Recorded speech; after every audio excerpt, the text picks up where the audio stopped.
All right, let's get started. This is a little different platform for us. Used to being in a room and talking to someone directly. So apparently this is our new normal for a while here. So this is actually a great topic for us to be talking about today because of this new normal. So first of all, welcome everyone to the April edition of the Cerini Nonprofit Connection. I hope everyone is doing well with the pandemic that's out there, and everyone and their families are safe and healthy. These are tough times for everyone, nonprofits included. Many organizations are grappling with how to effectively operate in the virtual world we currently live in. So creating virtual systems and being able to work remotely is how businesses are operating today, which means that now more than ever before, we have to worry about things like cybersecurity. And we have with us today Kevin Urso, CEO of Connected Technologies, who's a specialist in this area. So thank you, Kevin, for joining us today. Oh, thank you for having me. So Kevin, before we get started, why don't you talk a little bit about how connected technology works with the nonprofit sector? Okay. So Connected Technology is a managed security service provider. So what that means is we help organizations maintain their computer systems, defend against cyber incidents, and help reduce cyber risk. So we do that by performing an evaluation of organizations in the form of like a security audit or a risk audit, identifying the critical systems and the critical data that an organization may have, looking for potential risk vectors, attack vectors that the organization may have, and finally coming up with mitigation plans to help improve the overall risk. We were established in 1996. So we have over 24 years of experience in network support and system security. Great, awesome. So if we think about, again, as I said before, the new normal where people aren't necessarily working out of their offices anymore, people are working from home. So we're in this situation where there's a lot more reliance being placed today on computers and kind of everybody kind of working remotely. First, I guess, question is, how do we ensure that your computer system is maintained safely during this period of time, and what can organizations be doing? Yeah, so really what I think an organization needs to do is they really need to think about their home workers as secure satellite office locations. So they need to have that mindset that the people that are working at home are really extensions of your office, and we need to secure them the same way that you would secure the workstations and the equipment that you have, before all this started. What's happening is the hackers, they know that all of a sudden, all these people have moved outside the walls of the office where you've had security, you've spent some money to secure the network, and they're using that as leverage to get into the network and then pivot to critical data, critical infrastructure systems. So how are they going about doing that? Is it more or less getting through the firewalls that exist by finding weak spots within those firewalls, or are there other ways that they're doing this? Yeah, so the hacker will take the path of least resistance. So trying to break through a firewall is probably, it's going to be a pretty difficult task if that firewall is set up right. So what they look for is ways around it. Now, we all set up these remote workers overnight with whatever we had. We had to get them going. So, Sally has a computer at home. We got that set up. They grab the computer they use as their family workstation. They have an iPad that they set up. So all of a sudden, overnight, all those machines came online, and they have all types of security. Are they running Windows, old versions of Windows? Have they been patched? Do they have antivirus?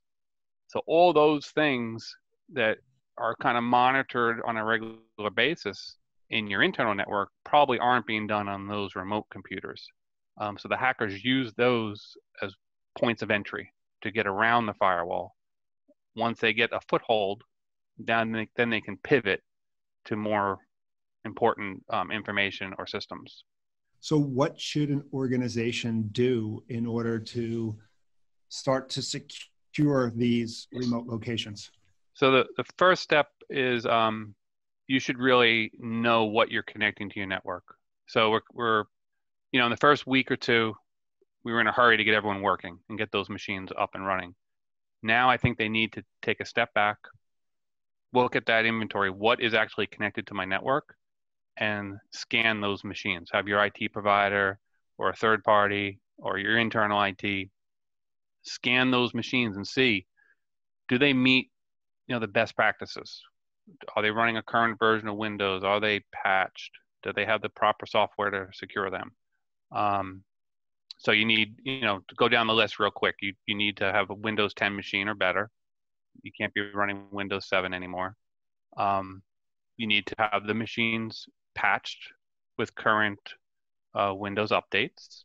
So you keep using the word patch, and I'll let you get back to your list in a second, but maybe you can talk a little bit about what you're talking about in terms of patched. Patch, yeah. So on a bi-weekly basis, Microsoft releases updates to Windows.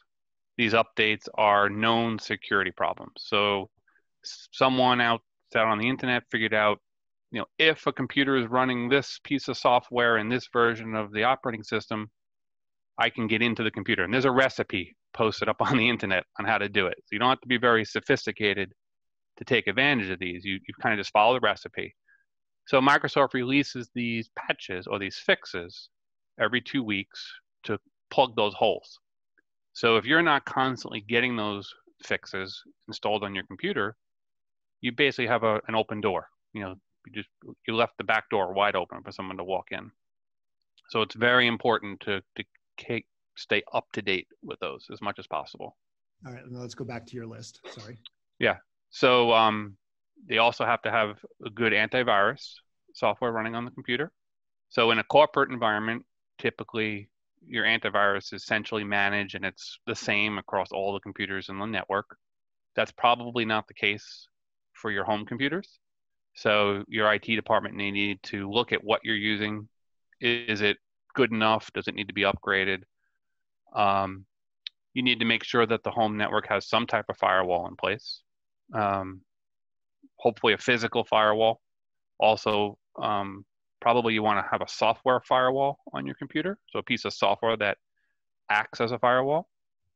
And you want to look at what software is on that computer.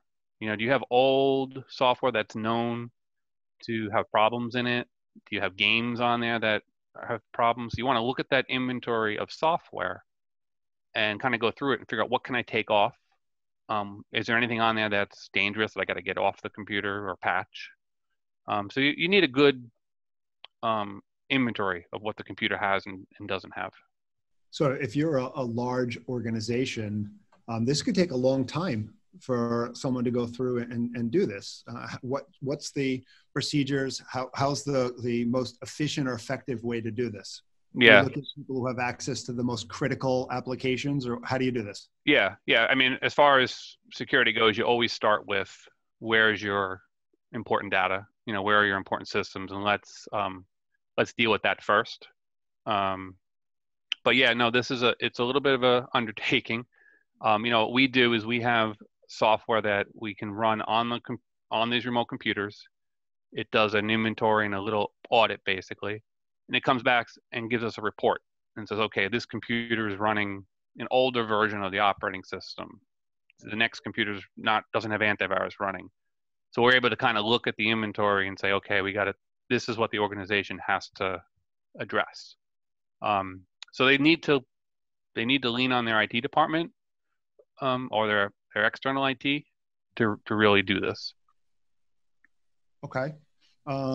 When you're talking about leaning on the IT or external IT, I mean, is it something that where they dial in remotely and they work through the system remotely, like you find? Yeah, definitely. Most IT companies are going to be able to remotely connect to those remote machines, run some type of inventory and auditing tool, and come back and give you a report. Most of our clients, we're not, we were in a unique situation here. We do most of our work remotely anyway. So when this happened, we were in a good position to kind of just continue doing that. So your IT department can be a real resource for you, or the outsourced IT can be a real resource for a company because they're used to doing this type of remote work every day. This is how they work day in and day out. They can really give you some good guidance on what you need to start doing. One of the things that you typically find also when you're in an office environment, the company can actually limit what websites you go to in order to kind of protect the system that's in place. Mm-hmm. How do you put those types of limits on someone who maybe is working from home and using their own computer? Right. Yeah. So it's a little bit more difficult. So in the office environment, you have an appliance or a firewall that so everything has to funnel through that device. You can kind of put some controls there. It's a choke point. So you can put some controls in there and say you can't go to this, you can't go to that. Working from home now, everything is distributed. So some of that software I was talking about, the antivirus, the malware control, has those capabilities. So and that kind of goes back to my first statement. You really need to think about these home computers as extensions of your office and get those computers set up with the same type of software that you would have in the office, the security software. Okay, what about, does that work the same if someone is working off the cloud? So now you've got this cloud environment instead of a file server, a cloud server, and people are still using their own home computers. Does that change anything or no? It's still the same? It's so you have a whole different set of problems when it comes to the cloud, right? So it just changes a little bit. So you don't necessarily have to worry so much about someone loading a virus into your cloud environment, right? Because that company that you're using, Microsoft, AWS, they're doing a lot of that scanning for you. But what you do need to worry about is, where is my data? Are all my employees using a different system? Are they using one system? What's my plan to organize that data? When they're working from home, are they even storing the data on the cloud system, or are they storing it on the personal C drive, the personal hard drive of the computer? So now when we go back to the office, is that data still on that computer? Where is it? So there's a lot of policy that you need to get set up as well. What about people who maybe aren't using computers or things like that, but maybe they're using cellular devices? Does that also create a problem if they're tapping into some sort of system or checking their emails or anything like that using a cellular device? Yeah, any device that connects into your network or into your data really needs to be, you need to know what it is, and you need to look and see what are the risks, what flaws does that system have, and what do I need to do to patch them or upgrade them and get them up to a minimum standard. So you really need to know what you have before you can protect it. So in a normal work environment where you have all of these safety protocols in place, I've heard that most of the time when people are trying to get into a system, they're getting into the system not necessarily utilizing or breaking through firewalls. They're getting through, the old-fashioned way by tricking people into letting them into the system. And I've seen an uptick in the number of these phishing emails that are going around out there. Right. Is that still the more common way through these phishing emails, or is it also more common now with people working remotely that they are actually trying to get through the firewall some way, shape, or another? So phishing is the number one way an organization is going to get breached. So phishing's difficult because you can put a lot of technology in place, but with the phishing attacks, you really need the end user. They're a big part of the solution. So you can put some filtering, some scanning in place, but at the end of the day, if the end user is clicking on links, they're going to allow someone into the network. So that's kind of still the same problem. What's ticking up a little bit more now that we're working from home is these home machines may not be connecting into your network in a secure way.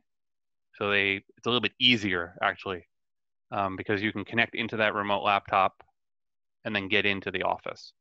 As far as phishing goes, you got the same type of problems. We really need to have some type of program in place where you're training the staff on a regular, consistent basis. So, a training program where the staff is learning what is a phishing attack, what does it look like, what are they going to do to try to get me to click on this link. So when one comes, the red flag goes up. And what we've found is, doing it like once a year isn't really enough because everyone takes it, they forget about it, and they just do it next year.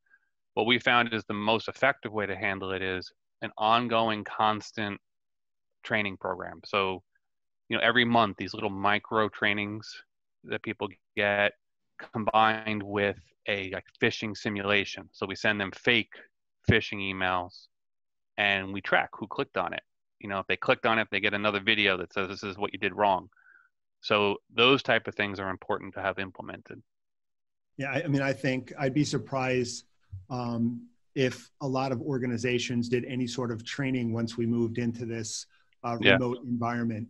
And again, I think it's extremely important because when you think about it, if you're working with people or around people, if something comes across, you can just walk down the hallway and ask them a question or something. I think you're finding now that there's a lot more of these emails coming across and people are just clicking on them automatically because they're not even realizing or not taking the time to, because there's a lot more distractions at home and there's a lot more things pulling at them. So they're maybe a little less careful than what they've been in the past or when they're in a work environment. Definitely. We're seeing that too. So we're seeing a huge uptick in ransomware attacks. It's actually predicted this year into next year to see a doubling of the cyber attacks. We're on track for that already. So the staff has to be very careful about opening attachments, clicking on links.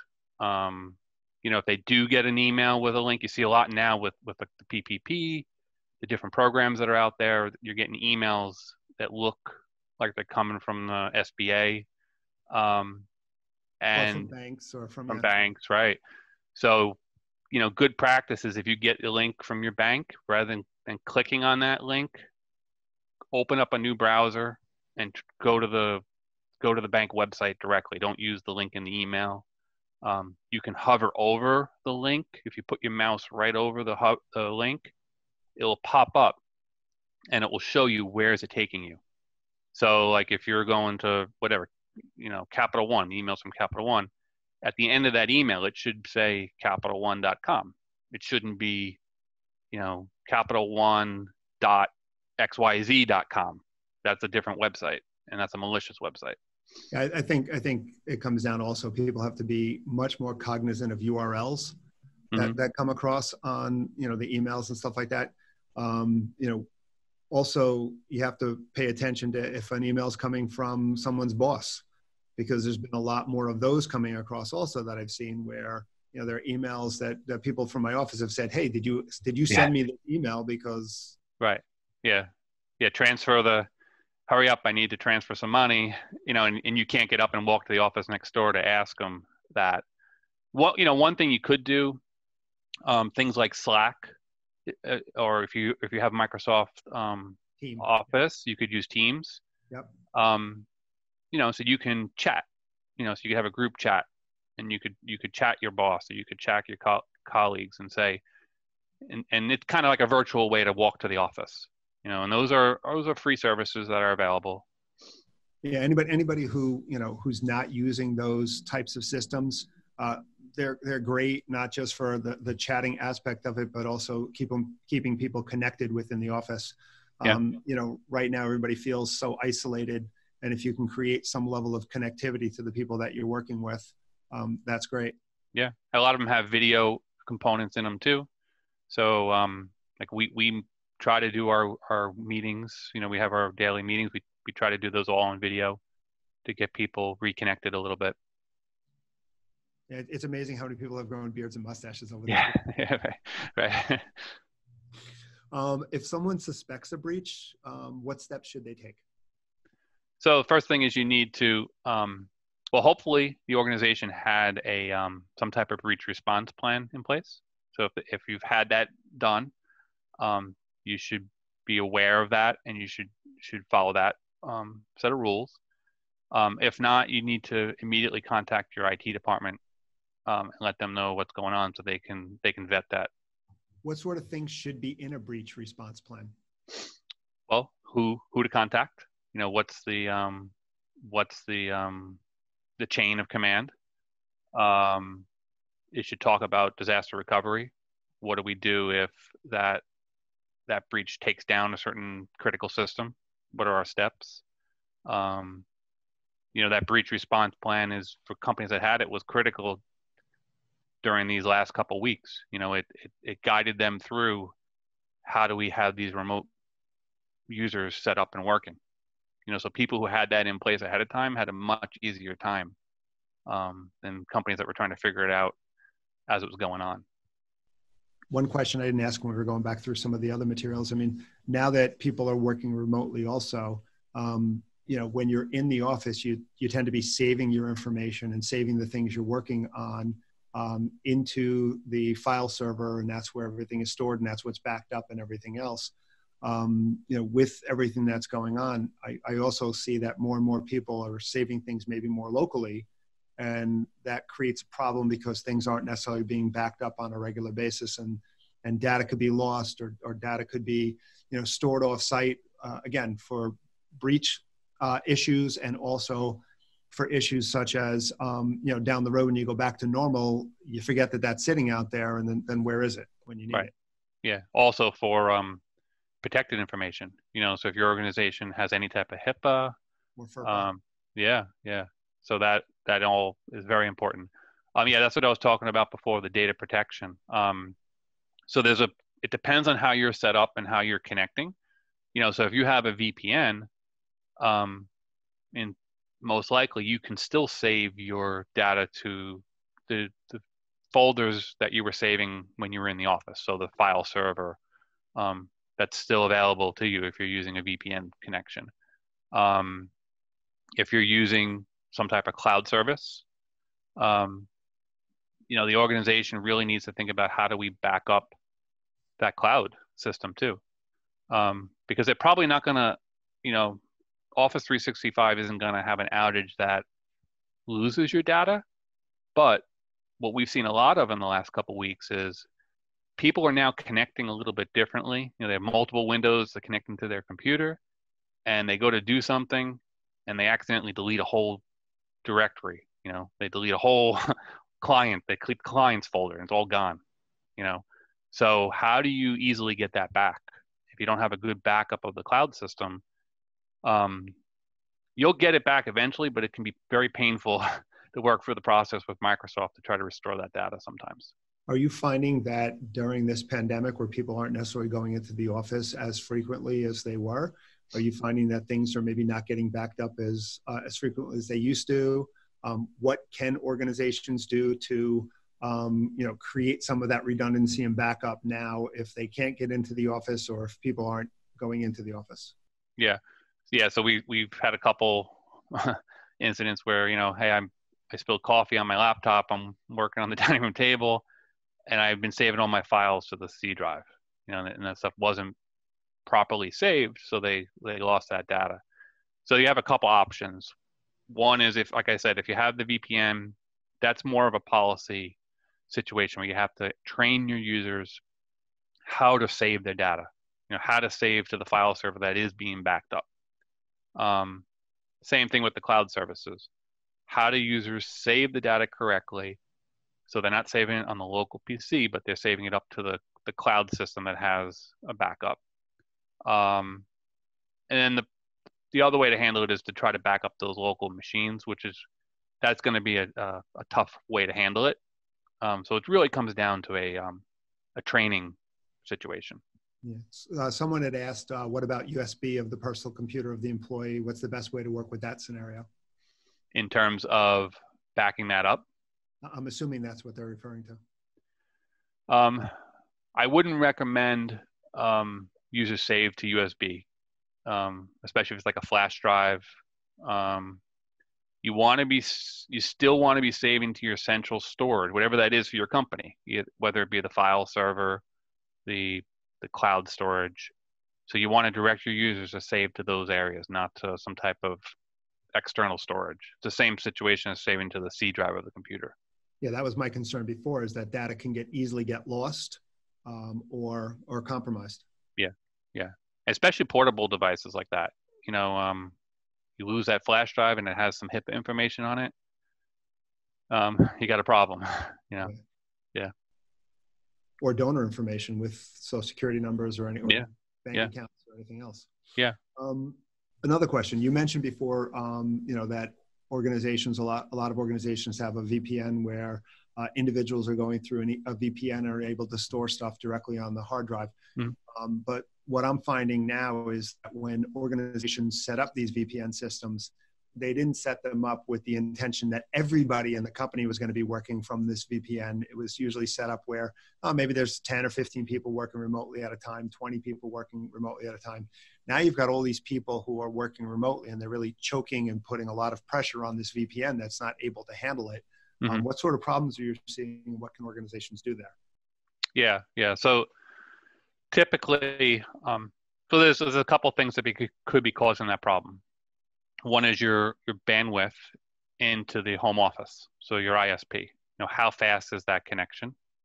The second is the appliance or the equipment that's letting you do that VPN. Is that powerful enough to handle however many people you had? So some ISPs they have some programs that they've released. You could call up and you could ask them to upgrade your bandwidth. Verizon does have a program. So if you're using Verizon for your internet, you can call them up and they'll actually increase your speed right now under certain plans that they have. So is this the speed at the company level or speed at the company level or both? It's at the company level. So if you have a business account with Verizon, you can call them up and they may increase your speed for a period of time. Okay. The speed probably isn't a problem at home unless, while you're trying to use a VPN, you got movies, your kids are streaming 2 movies and something like that. So you'd have to kind of prioritize that traffic at home. Well, I mean, I think it could be, though, with a lot more now of this distance learning taking place. Mm-hmm. So you could have 2 or 3 kids who are, going through distance learning while you're trying to work and everything else. So you could get that strangling of the bandwidth at home. Yeah. Yeah, definitely. So, yeah, I mean, unfortunately, I haven't seen like Altice or home services yet offer some type of upgrade of services. But you always have the option to call up and upgrade your service for a period of time. There would be a cost associated with that. The other thing is lots of times the slowness isn't due to your bandwidth. It's usually due to the computer on the remote end. Maybe that needs to be looked at by your IT department or your outsourced IT to kind of figure out how that's working. You don't always need a huge bandwidth pipe. So we'll look at some of the other things that are in the picture, the computer, the VPN, the software that you're using as well. It could also be a number of licenses that you've paid for and that you don't have enough licenses to accommodate the number of people who are now utilizing it. Yeah, so you're going to have to lean on your IT department to kind of help you with that one. Is there a quick fix that, I know you said maybe reaching out to Verizon stuff, but is there a quick fix that organizations can look at as, something that they can do fast in order? Because again, we don't know what the new normal is going to be. We don't know how long this is going to last. We've been through this now for about a month, and it could be another month or 2 before, we're back able to function, even, semi appropriately within an office environment. So, there needs to be some level of something that happens now in order to be able to work effectively from home. Right. Yeah. So most enterprise level firewalls, you could easily get some more licensing for the VPN. So if the problem is, you purchase 10 VPN licenses and now all of a sudden you need 20, that's a pretty easy fix. You're just buying some more licenses. There are some, it's not the best situation, but there are some remote tools like a go to my PC, those type of things that you don't really need the VPN to use. So as a quick fix to get someone on, you can do those type of services as well. But I think if you did that, you want to have a plan to get them onto a VPN as soon as possible.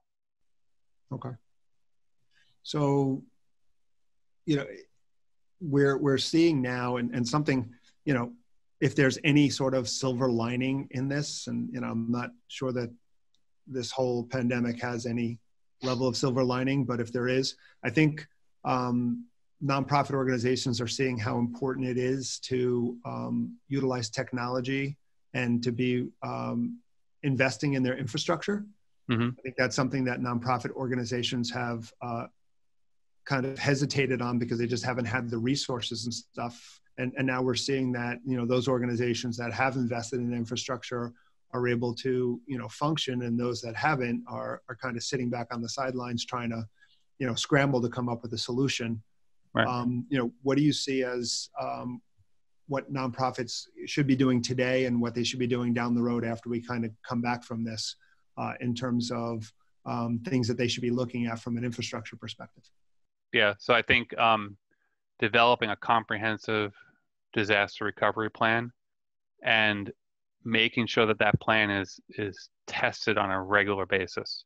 So going through a simulated, everyone has to work at home or my office is no longer there, those type of situations, and actually do it. Make sure that the plan works.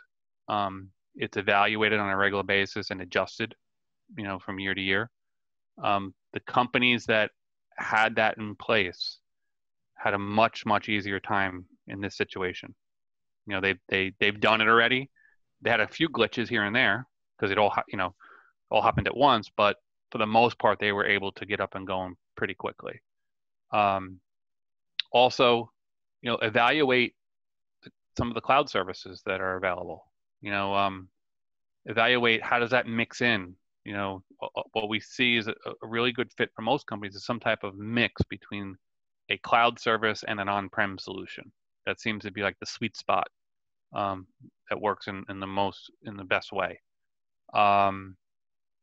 Make sure that all your cloud data is backed up. So as well as your on-prem, you have to make sure that on-prem data is backed up and it's a rock solid backup. And really have a third party evaluate your system.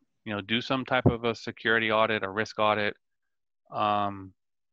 Usually those audits will give you a very good inventory of what you have and what you don't have, and it's going to help you build that game plan. So bring in a third party to kind of guide you a little bit. I mean, I think one of the other things is also look at the different software applications that are out there. I think a lot of organizations are still utilizing standard computer softwares that are not online versions. And there's a lot of online versions of software where, that provides you more accessibility. Mm-hmm. Software. So I'm an accountant. So let's talk about, accounting-based software applications. There's a lot of online versions. There's ways that you can link purchasing and billing and all that stuff into the accounting software. So I think it's really going to also come down to more integration and looking for ways to integrate systems and integrate programs so that you're entering things once. You don't need to rely on, duplicative systems and everything else. And you kind of streamline things so that it provides more. The more you're relying on technology, the more technology will help you in these types of situations. Right. Yeah, definitely. There's usually some type of management system or some type of customized system off the shelf that you can go out and use, and you don't have to recreate the wheel, for some type of internal system or internal process that you have. So definitely using those systems that are available. And then even once you have those systems, it's how do you get those systems to communicate with each other? Right. Yep. And what does that do if you have systems and you're using more online systems and you have things communicating with each other? Does that increase the concern you have from a cybersecurity perspective? And are there other things that you should be doing when you're working with these types of systems because they're online and more easily accessible? Definitely. So it opens up a whole bunch of new questions. So, back when you had the internal firewall, you had your server behind it that ran your applications and all your data sat behind it. Security was somewhat easy. You had a wall between you and the bad guys. When you start moving it to the cloud, especially when there's a mix, so you got to start asking these third parties, well, what are they doing with your data? How do they handle it? How does it communicate with my internal system? So you definitely have to be able to ask all those questions and understand where is your data sitting, how is it being used.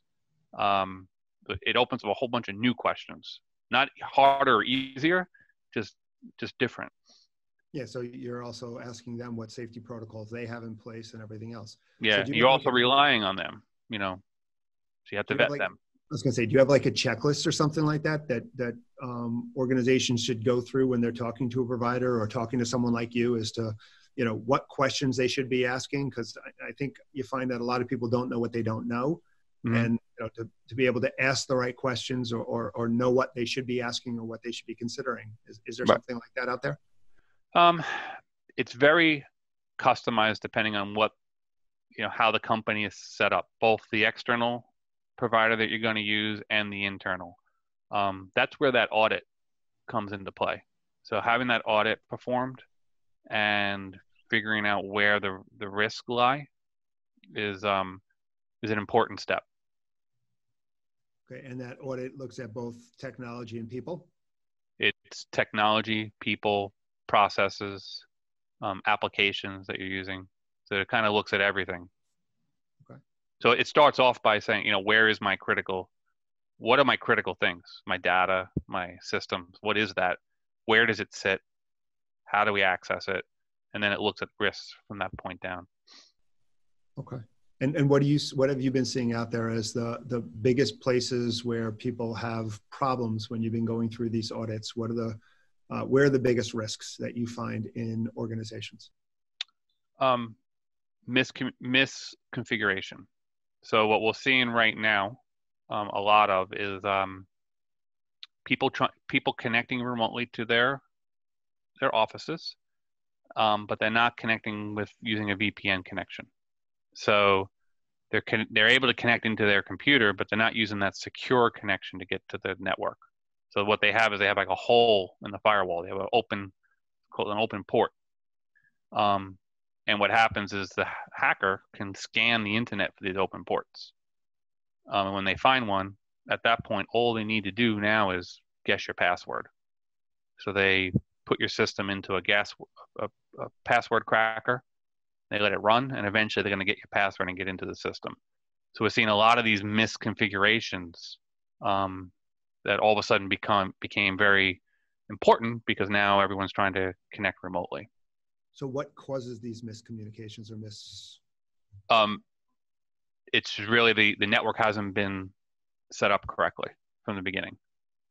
So, back 5-10 years ago, when you wanted to connect remotely to your network, using that open port was a standard way of doing it. It really wasn't. There weren't hackers out there scanning the internet looking for those open ports. So that tends to be left behind. People leave it that way. It always worked. Why change it? Now the world has changed, and the hackers are searching for those and using those to get in. And I think, again, going back to what we talked about earlier about infrastructure and nonprofits tend to be a little bit behind in technology. I think nonprofit organizations are probably more susceptible to these open ports than their for-profit brethren because the nonprofit organizations, again, haven't really invested in the technology because they haven't had the funding to do it. Correct. Yep. Yeah, we definitely see that. So that, again, that's been another risk that is somewhat unique to the nonprofit sector. Yes. Yeah.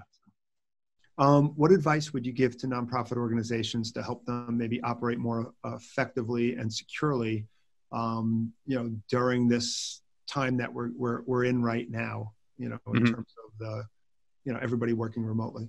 Yeah. So I think standardize on some type of storage model, whether it be, it's a cloud service, they're using the VPN, but make sure all your staff is using the same way to save their data. Know where your critical data is. So understand what are your critical systems, what's your critical data. Think about implementing some type of data protection software. So there's software out there that can tell you if your data is leaving your network, it's being copied off, things like that. Because your data is no longer, you can't hold it anymore. It's no longer centrally stored. So something that will warn you to that. For nonprofits, Microsoft has a great plan. It's called the M360 plan, which gives them Office 365. It gives them the Teams. It gives them centralized storage. And they actually get 10 users for free. And then after those initial 10 users, it's only $5 per month. So that's a really good program that Microsoft has for nonprofits. To take advantage of that, you just have to register with Microsoft as a nonprofit, and then you can take advantage of that program.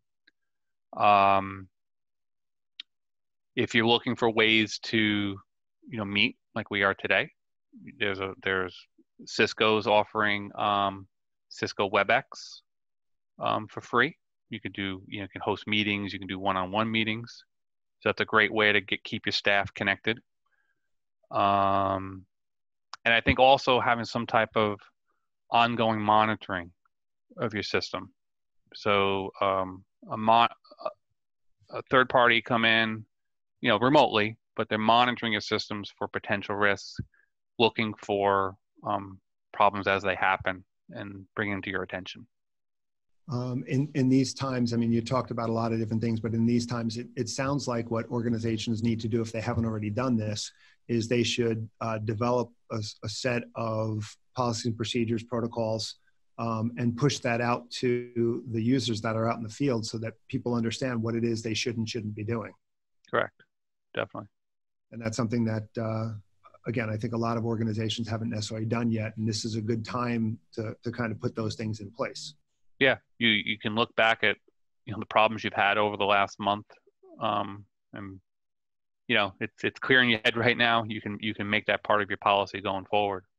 Great. So Kevin, if someone wanted to get in contact with you and to talk more about some of the things you talked about today, how can they reach you? So our website has a lot of information on there, connectedtechnology.com. Of course, you can just give us a call. We're located right in Stony Brook. So our number is 631-724-6504. And we'd be happy to answer any questions you have. We're have a lot of experience in nonprofit, private schools, public education. So we'll understand, what you're trying to do. Awesome. So Kevin, I want to thank you for taking the time to discuss this important topic today. I know it's something that everybody is kind of grappling with today. So these days, so this was awesome. Great. Everybody, if you want to tune in on May 15th, when our guest will be Sherry Goldman of Goldman Communication Group, she's going to be discussing effectively telling your story. Thanks for being part of this again today, and everybody stay safe. Thanks a lot. Thank you.